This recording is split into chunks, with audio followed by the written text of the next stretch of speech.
Mtazamaji wa Nevia Media, ni siku nyingine tena tunakutana hapa kwenye channel yetu pendwa ya Nevia Media, na huwa tukikutana hapa tunachambua habari za michezo. Sasa siku ya leo nataka nikuwekea kile ambacho aliweza kukiposti msemaji wa Young Africa Ali Shabani Kamwe, na hii ni baada ya kuscreenshot posti ya msemaji wa Singida Black Star Hussein Masanza, ambapo ikumbukwe siku ya leo kikosi cha Young Africa kitashuka dimbani kwenda kuvaana na Singida Black Star. Na ikumbukwe kwamba kati ya kikosi hicho cha Young Africa kuna wachezaji ambao wako kwa mkopo ambao wametokea Singida Black Star. Sasa siku ya juzi msemaji wa Singida Black Star aliweza posti moja na akaandika kwamba utaratibu unafahamika, mchezaji aliyetolewa kwa mkopo hachezi. Mchezaji wa Singida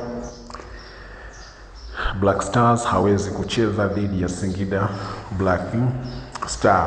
Sasa baada ya kuposti hiyo jana, msemaji wa Young Africa ambaye pia ni afisa habari wa Young Africa Ali Shabani Kamwe aliweza kuja na yeye aka screenshot ule ujumbe wa Masanza na akaupost Instagram na akaandika caption ambayo inasema hivi: kaka yangu Omikaya, najua uko busy sana na shughuli za utendaji hapo kwenye klabu yenu, lakini naomba angalau uwe unatenga dakika 10 kwa siku, uwe unamfundisha mpira huyu kijana wenu, anawatia aibu sana. Leo ngoja nimpe shule kidogo, halafu mengine kuachia uendelee naye. Kwanza issue ya loan sio utaratibu na makubaliano. Klabu A inakubaliana nini na klabu B kwenye mkataba huo? Mfano, Yanga imemtoa kwa mkopo mchezaji Ofen Chikola kuja kwenu hapo na iliruhusu acheze pindi timu hizi mbili zinapokutana, lakini ilizuia kwenye mkataba wa Celestine Ekua. Ni makubaliano tu.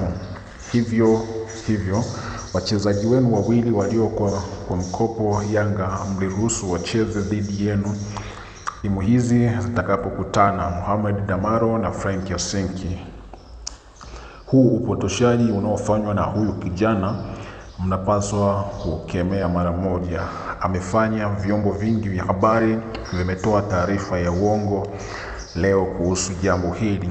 NB, waandishi pia muwe mnasoma kanuni zinapofanyiwa marekebisho. Mchezaji mwenye kadi 4 za njano ndio anakosa mchezo unaofuata na sio kadi 3.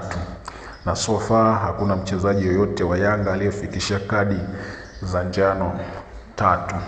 Sasa hayo ndio aliweza kuyaposti msemaji wa Young Africa Ali Shabani Kamwe, na hii ni baada ya msemaji wa Singida Black Star Hussein Masanza kuposti kwamba wao utaratibu wao, kama wamemtoa mchezaji kwa mkopo kwenda timu fulani, pindi wanapokutana basi ule mchezaji hana nafasi ya kucheza. Sasa hiyo ikawa imezua mjadala kwenye vyombo vya habari, na waandishi wengi na wachambuzi wengi wakawa wanachambua kwamba kama kikosi cha Yanga kinakabiliwa na majeruhi wengi alafu wachezaji walioko kwa mkopo pale hawachezi, itakuwa ni mbaya kwa Young Africa. Lakini Ali Shabani Kamwe amekuja kusawazisha na kusema kwamba wachezaji walioko kwa mkopo pale Yanga ambaye ni Frank Yasenki na Mohamed Damaro Kamara wanaruhusiwa kucheza kwa sababu kwenye makubaliano yao walikubaliana kwamba wachezaji hao pindi watakapokutana basi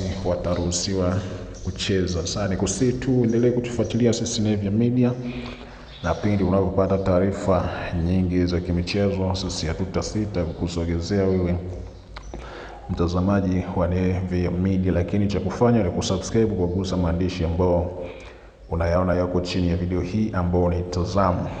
Ukiangalia kwenye video hii hapo chini utaona kuna maandishi yameandikwa subscribe, yabonyeze hayo maandishi yaliyoandikwa subscribe, kisha ugusa alama ya kengele ili uweze kutani on notification na ujihakikishie kwamba unakuwa ni mwanafamilia wa Nevia Media, na pindi tunapopandisha stories zetu basi na unakuwa ni mtu wa kwanza kutazama. Ukifanya hivyo basi utajihakikishia wewe ni mwanafamilia wa Nevi Media.